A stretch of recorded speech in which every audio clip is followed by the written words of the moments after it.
जहाज शरीफ शादी तकरीब में आए शिया वक्फ बोर्ड के चेयरमैन अफजल अब्बास ने एक ख़ास मुलाकात के दौरान बताया कि मौजूदा नीतीश सरकार में लगातार विकास हो रहा है तथा शिया वक्फ बोर्ड की जितनी भी जायदाद लोगों के कब्ज़े में है उसे निकालने का पूरी कोशिश की जा रही है। उन्होंने कहा कि राजगीर, नालंदा, नवादा, शेखपुरा के अलावा पूरे बिहार में सैकड़ों एकड़ ज़मीन पर गाजिबों ने कब्ज़ा कर रखा था।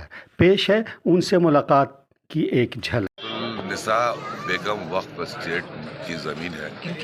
उम्मतुल निसा बेगम वक्फ स्टेट 293 शेखपुरा हुसैनाबाद, उन्हीं की ज़मीन।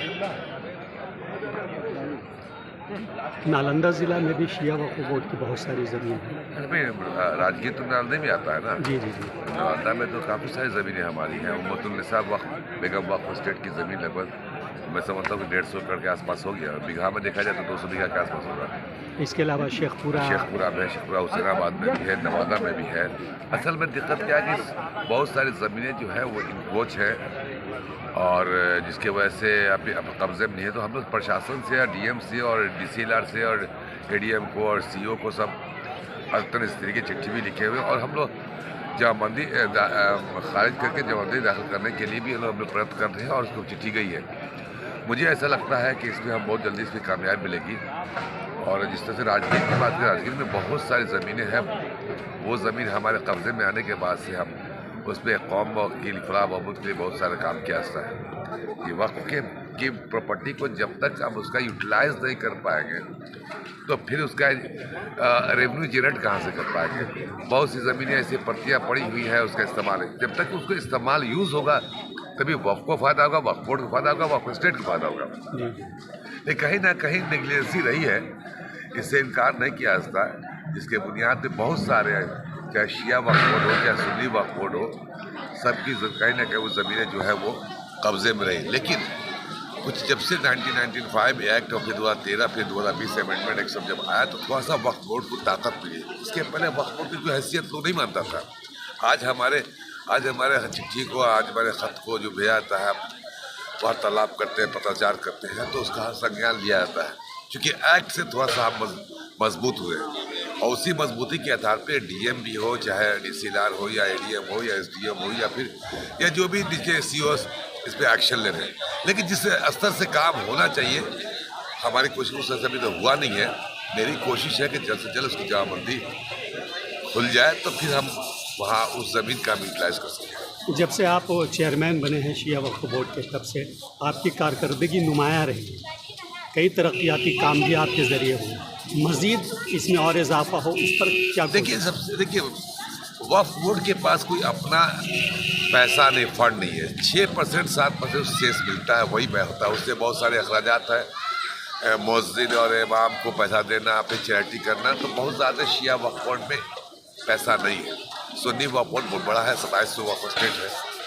लेकिन इसकी रिस्पाइट ऑफ ऑल, इसके बावजूद भी हमारी कोशिश है कि सरकार जिस तरह से माननीय नीतीश कुमार जी का मैं दिल की गहराइयों से बल्कि पूरे आवाम की तरफ से, अपने कौम की तरफ से ये शुक्रिया अदा करना चाहता हूँ कि जिस तरह वो चाहते हैं कि वक्फ की प्रॉपर्टी का इस्तेमाल हो और वक्फ डेवलपमेंट फंड से वक्फ को डेवलप कर रहे हैं, ये आज तक ये हुआ नहीं है।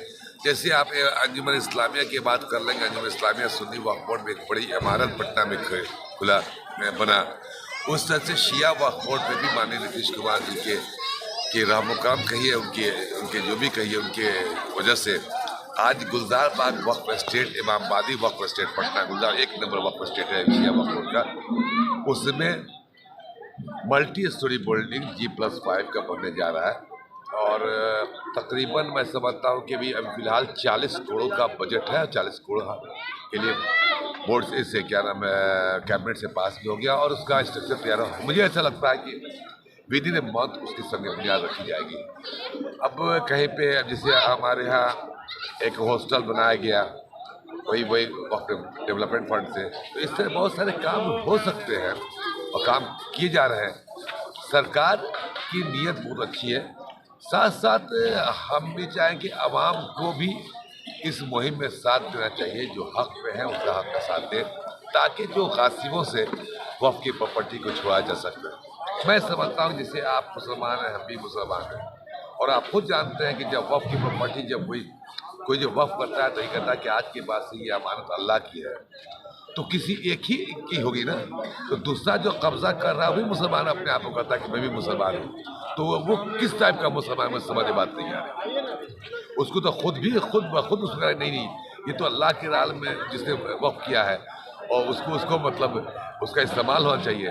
लेकिन होता क्या है कि इंसान अपनी दुनियावी लालच की बुनियाद पे अल्लाह और रसूल और उसके जो है अक़वाल को भूल जाता है, फिर ज़मीन में मुब्तला होता है कि ज़मीन कैसे कब्जा कर ले। अदरवाइज़ जितने भी डिस्प्यूट हुए हो रहे हैं, चाहे शिया वक्फ बोर्ड हो या सुन्नी वक्फ बोर्ड में, मैक्सिमम लिटिगेशन जो है वो कौम की विदिन द कौम ही है। कौम ही बात को जानती है कि आपके बुजुर्गों ने अगर 10 एकड़ ज़मीन वक्फ किया तो लिखा है कि आज के बाद ये वक्फ अल्लाह की है या फिर फिसबिल्लाह है या फिर अल्लाह औलाद है, और उसको खुद बुद आप कर रहे हैं या मैं खुद कब्जा कर रहा हूँ। तो ये तो आप जान रहे, मसला मसाइल तो इस्लामी नज़रिए से आप जान रहे हैं ना, तो इस्लामी नज़रिए के अतबार से भी हमको पालन करना चाहिए। फिर खास करके मैं कौम की बात कर रहा हूँ कि जिस तरह से नज़र करम नीतीश कुमार जी का है और सारे भी काम होते रहे। अभी मेरा एक ज़हन में है कि वह हॉस्पिटल बनाने का अपना पर्सनल प्रोजेक्ट ज़हन बात है, वो मैं खुद करना चाहता हूँ। फिर स्कूल चलाने की बात हो रही है, तो हमारे पास ज़मीनें हैं, पैसे की कमी है, लेकिन अल्लाह बहुत बड़ा है और नीतीश कुमार जी का रहम करम रहा तो और भी काम है।